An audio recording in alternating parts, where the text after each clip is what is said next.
Road to the IPO, les podcasts des entrepreneurs aguerris. Today, podcast is in English, and I'm having here Avidon M. Respes, the only one and the great one. Hi, Avidon.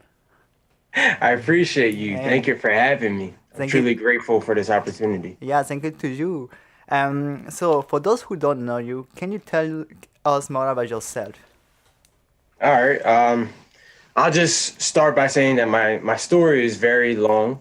So I'll give Yeah. you, the long short version. Yes. But um, one of the things that I really like to start out with is, I grew up Jewish. Okay. And why that is important is because I ended up going to, public school and whatnot. And I was always, kind of different Okay. because, it's like, oh, you're black, you're Jewish, like, like how does Yeah. that work and stuff? You get what I'm saying? So I've always had to deal with, questions on my identity, who I am, and different things like that. And Yeah. I've had to overcome these issues. Okay. So eventually, when I went to high school, Yes. I transferred from, public school to a private Jewish school. Okay. Now, my freshman year, I got the opportunity to go to Israel Yes. for a trip. Yeah. And we stayed there for, about like a week or so, and I loved it. Yeah. So that moment, I pretty much made the decision that one day I would live there. Okay. So fast forward, I graduate high school, I go to college, I went to, the state university, which is very big here in New Jersey called Rutgers. Okay. But I went to one of the smaller segments, which is in Camden. So I ended up playing on the soccer team because I was very gifted in the Okay. sport and whatnot. So after I got on the team, Yeah. in school, I wasn't the best student. Okay. I did my work and stuff like that, but I did what I had to do just to get by. Okay. So with that, trailing me into college, and now with me being able to party, Yes. be more social, different things like that, I didn't take school serious. Okay. So I got the ultimatum. Yeah. They pulled me into the room with like a group of some other people, and they're like, "All right, guys, you got to make the decision. Yes. Either you're gonna leave or you're gonna get your act together. Wow. But Okay. we can't have it. We can't have you going like this." Yeah. So I had already made up in my mind because I didn't want to go to college in the first place. Okay. But I wanted to try it out. So I was like, you know what? I'm just going to do something else. After that, I got my automotive certification because I Okay. love working on cars. Yes. But it turns out I only like to work on my own cars. Yeah. That didn't really work out either. Okay. So I'm like, all right, what am I going to do? Yes. So I'm home. It's like 2009. Yeah. I'm like 18, 19 years old, whatever, Yes. something like that. Forgive me if my math is off, but Okay. we're rolling with this. Yeah. So, my sister and my dad, they were doing network marketing, Okay. and they were like, "Look, since you're not doing anything anyway, Yeah. you might as well just come." And I'm like fighting them. I'm like, "No, I'm not going." Da, da, da, da. Okay. Like, because they're always listening to those crazy CDs, and like it's annoying because Yeah. I want to listen to my music and blah blah blah. Okay. So finally, they're like, "You know what? We're paying for you to come." Oh I'm wow. like, Okay. all right, now I have to go. So I end up going to one of the meetings. Yes. In this meeting, the one thing that really, really struck me Yeah. was the 45-year plan. And that's, we start working, 18, 19, 20 years old, Okay. right? Yeah. And we're supposed to work until we get to like 65. Yes. At age 65, we're supposed to retire. Now, the thing is, right, that sounds good. Yeah. The thing is, you start working, right? You get all this lifestyle, you get all these raises, all this good stuff, right? Okay.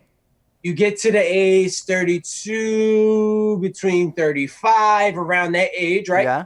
Then your income starts to cap off and it starts to taper. Yes. Now you got to look for jobs that are going to pay you higher and this and that because your job's not going to pay you more Yeah. than what they're already getting out of you. You know what I'm saying? They might send you to go learn some more and Yeah. they'll boost your raise up more, but Yes. you officially capped out. That's it. That's true. Yeah.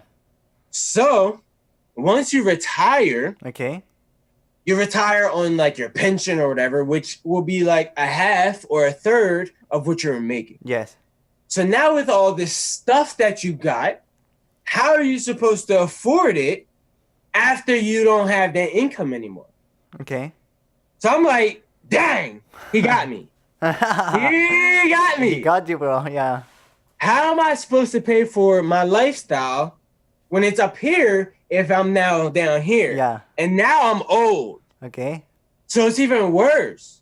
Yes. So I woke up. I'm like, all right, this guy, he's talking some real stuff. Yeah. I need to get in tune with what these people are talking about. And I hated reading. Okay. They recommended books, and of course, I told you they had the CDs and whatnot. Yes. Started reading books. The book that really changed my life. Which one? Was The Magic of Thinking Big. Okay. This book, because the one thing that they really touched on was this disease that most of us have, which is called excusitis. Which is us making excuses for pretty much everything. We find ourselves making excuses for stuff that we don't even have control over. Like, why are you even making an excuse over that? Like, you don't even have to say anything. Yeah. But we find ourselves in this habitual state of making excuses. Yes. And it's a disease. I know, yes. Because it kills us at the end of the day. Yeah, yeah. So I also know that you're an entrepreneur, but before we go into that, why did you not become like a soccer player? What happened with that? Because you were talented as a soccer player. What happened? Why did you go for it? What? All right, so again, me playing in college, right? I wasn't played a lot, but when I did play, I did some great things. Okay. But because my coach didn't, and not to blame it on him. Okay. Because I'm gonna let you know, but because my coach didn't play me how I felt like I needed to be played. Yes. I allowed that to discourage myself. Okay. So I moved to Israel. Yeah. Okay. Now, fast forward, we're skipping some of the story. Yeah. I moved to Israel, right? Okay. I was actually training with some soccer teams. And I actually had the opportunity to try out for one of the professional soccer teams out there. Okay. But because I didn't get accepted at that exact moment, I gave up. But I also wasn't putting in the time. I wasn't putting in the dedication. So honestly, did I deserve it? Okay. No. And honestly, at the moment that I was going to move to Israel, a man approached me with the opportunity to go to Brazil to play soccer. Oh, yeah. Wow. So one of my goals and one of my dreams, of course, playing soccer, right? Yeah. Moving to Brazil as well. Okay. So I'm at this fork in the road. Yes. What am I going to do? Move to Israel? Move to Brazil? The deciding factor. Yeah, what was it? Was a woman. Oh, okay. I had a girlfriend at the time. Yes. I thought that she lived in New York because, a lot of Jewish women, they have ties to Israel because, it's connected, you know. So they travel. So I thought that she lived in New York. Okay. Turns out she lived in Israel. So we developed a relationship and things got serious. And I'm like, all right, you know what? I moved to Israel. I get a citizenship. Okay. I got the girl. Yes. And I get to be in the army, right? Because I've always wanted to be in the army. That's one of the things I've also always wanted to do. So with that being said, it was like 3 against 2. Yeah. So I kind of went with Israel. Okay. And I followed my intuition, your guts, yeah. Right. Yeah, cool. So, well, you went to Israel, and then what made you become an entrepreneur? Did you start your business in Israel, or when you came back to the United States, you decided, okay, that's it, I'm doing my own business for myself? When was it? Why? So, as I aforementioned, being enlightened in that one seminar, right? I continued to go to these seminars. I continued to learn. And I took the network marketing pretty serious. I tried to get people into the business. I tried to do it. Okay. It didn't work for me. So I didn't let network marketing cloud my mind, which is what a lot of people do. Okay. They take on this network marketing persona. No, at the end of the day, it's business. Yes. I moved to Israel, right? I was working actually in a barbed wire factory. Okay. I was making barbed wire. I was learning about working for I was learning about how to work for income, Yes. right? Because Yeah. at first I was working as a regular employee. I would get Okay. there, at 7, work until 5, Yeah. and then do the rest of my day. But I noticed that the other people work, like there's a group of 2 people because we were working teams. Okay. There's 2 guys.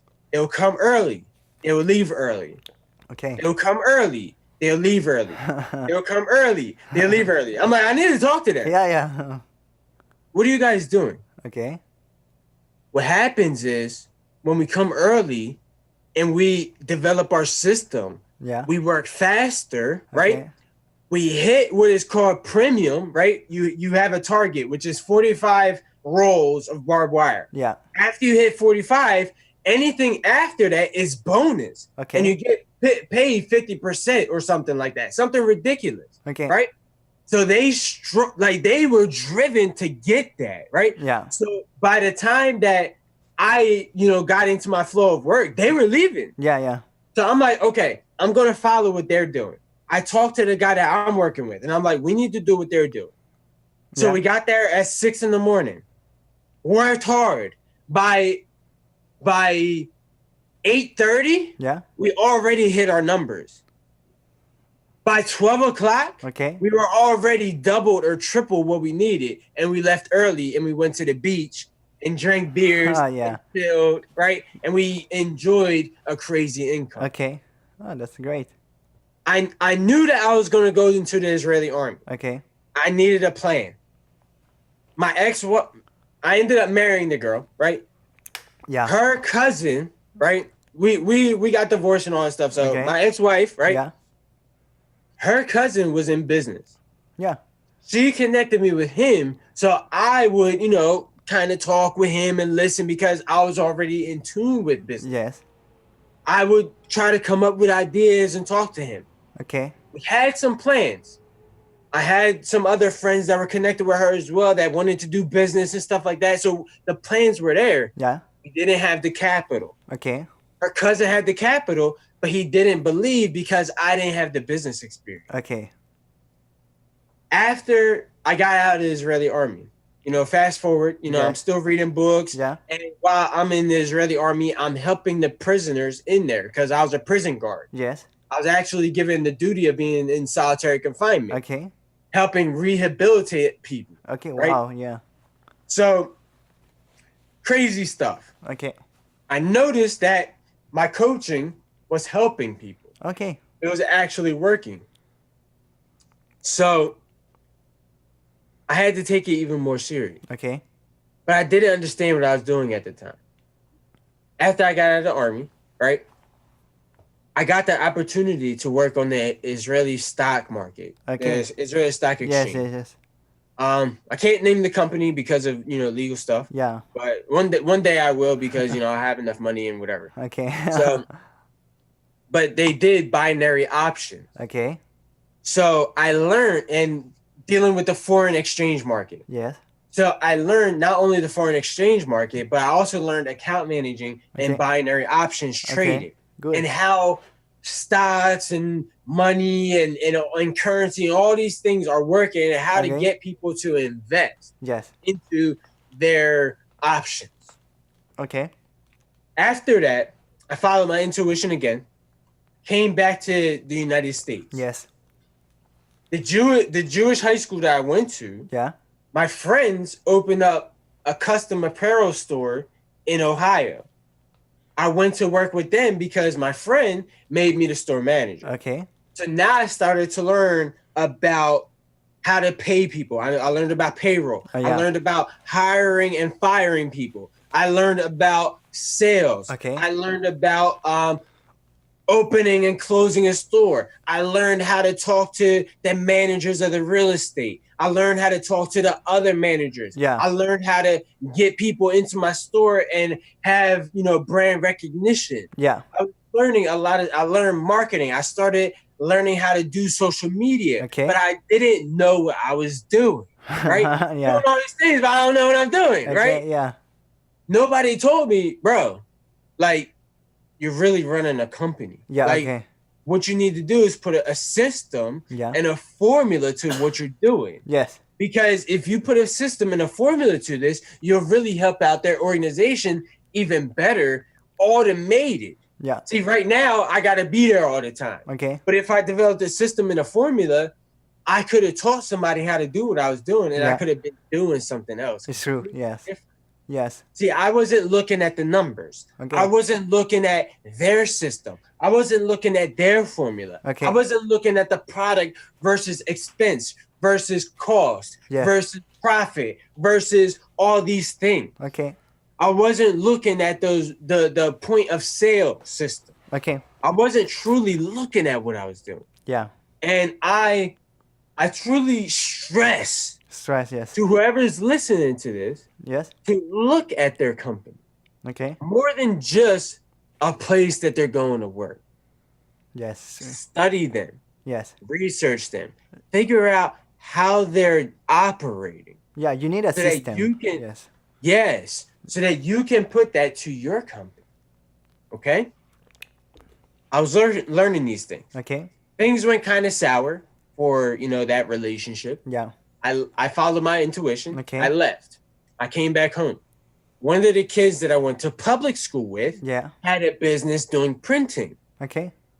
With the custom apparel and sales and account managing, all of this stuff, this experience came together, right? Yeah. Still don't know what I'm doing, right? I still don't understand. Okay. Right? I could communicate it though. I do this, and this. Okay. He's like, you know what? I need that. Okay. You don't know how to do graphic design all the way, but because you know how to do these other things, I can really use you. Okay. And he allowed me to use my coaching and mentoring. Yeah. He allowed me to start to really cultivate this business that I was building. So what's the name of your company? The name of the mentor company that you're building? Now, there's a few different names. Okay. Because it is an empire. Okay. Yeah. The umbrella that everything sits under. Okay. Is Briodes. Yes. Or Briodes. We're gonna call it Briodes. Okay. Briode. All right. Now I know that you wanted to talk about Brio Developmental Specialist. Yes. Because you're very intrigued about how I help people reach their wildest goals. And how I inspire people. Okay. That is a subdivision of Briodes. Okay. Okay. Briodes is focused on mindset, media, okay, and music. Oh wow! So you're like building an empire, bro. Yeah, it's big. Yes. Yeah. Exactly. It just came to me, right? Because I'm getting into all these different industries. Yes. I'm getting into all these different niches. Yeah. And I don't feel as if I need to be focused on just one thing when I can do a variety of things. Yeah, it's true. Yes. Cool. Now, again, it's coming up with the system. It's coming up with the automation. Yes. Right? One of the things I'm working on right now is getting an office space. Why? Okay. Because, I work in my home office. This is my laboratory right here. Yeah. But I can't have 10 people in here. I can't have 20 people. I can't have 100 people in here. Yeah, it's true. Yeah. It's the reality of the situation. So, the office space that I'm looking at, I'm not going to disclose too much information. Okay. But the office space I'm looking at is ridiculous. Like, this thing is big. It's big. And it's perfect. Okay. For every one of my business goals, every one of my business endeavors, all the industries that I'm working in, it really brings them all together. Okay. I'm truly amazed. Okay, yeah. Mm-hmm. So, it's like for people that listen to this or watching to this podcast, where can people join you? Which platforms are you on, and where can people talk to you? Which platforms? I'm mostly on Facebook. Okay. You can. If my full name should be disclosed on here, but if not, it's Avidon M. Yeah. Respes. Cool. M as in Mikael. Okay. Yeah. I'm not going to spell it all out because that'll take too much time. But look out for me. Okay. Check me out on Instagram. at uh, at Avi.rps. Okay, cool. And I share a lot of pictures, a lot of my lifestyle. Okay. Um, We are gonna, yeah. Sorry. Go ahead. I'm gonna give a disclosure. A Okay. lot of people get confused about me because I'm not all like the coach and the entrepreneur guy that you're looking Okay. for. I don't have like quotes and like videos and this and that. Like, Okay. so you might be thrown off by my social media, Okay. but I have a page, like one of those like or fan pages that is more, strategic and, Yeah. and clean. I have a couple groups in there. One Okay. is called Earn on Social Media. I'm not going to get into the other groups, but Earn on Social Media is big. I teach people how to earn on Facebook Lives, Okay. right? Because Facebook Lives are huge to me. Yes. You'll see me on Facebook Live a lot. Okay, cool. So we are gonna put all the links on this video and on the description of the podcast and video for those people that wanna join, that wanna talk with Avidon. And we're almost at the end of this podcast, and I wanna talk about something big. I wanna talk about how do you fight fear. That's something like it really interests me, and I think there's a lot of people that want to know that also. That's a huge topic. Yes. And that is a very long discussion because there are all different types of fear. Okay. But the one thing that will always dominate your fears is taking action. It's true, yeah. No matter what you do, jump. Yeah. Go live. Yes. Hit record. Jump on stage. Yes. Do whatever it is that you need to do, because at the end of the day, and I don't care how anybody takes it, because we'll put out the fires eventually. There's enough fires going around and we're putting fires out and all this stuff. You'll get the analogy at a different time. Yeah. But content is king. Yes. Okay? True. Everybody knows that. Everybody is saying that. What? Yeah. Do what you can to be seen. Do what you can for your brand to get exposure, to get reach, and to really be seen by your audience. Yeah, and the faster you post it too, you have to be fast. Don't just let it there on your computer. You have to put it fast. Yeah. Exactly. Yeah, and I think you're a great example of fight fear, because you went to Israel. You didn't know nobody. You just went, and then I don't know. You fight fear, Avidon. That's great. I appreciate your time, man. And it was a really great podcast. We're gonna put all the links again. And one last time, when can people where can people research you? Where they can talk with you? Find me on Facebook. Okay, cool. Find me on Facebook, definitely. All right. And this is the end of this podcast. Thank you, Avidon. Thank you for having me.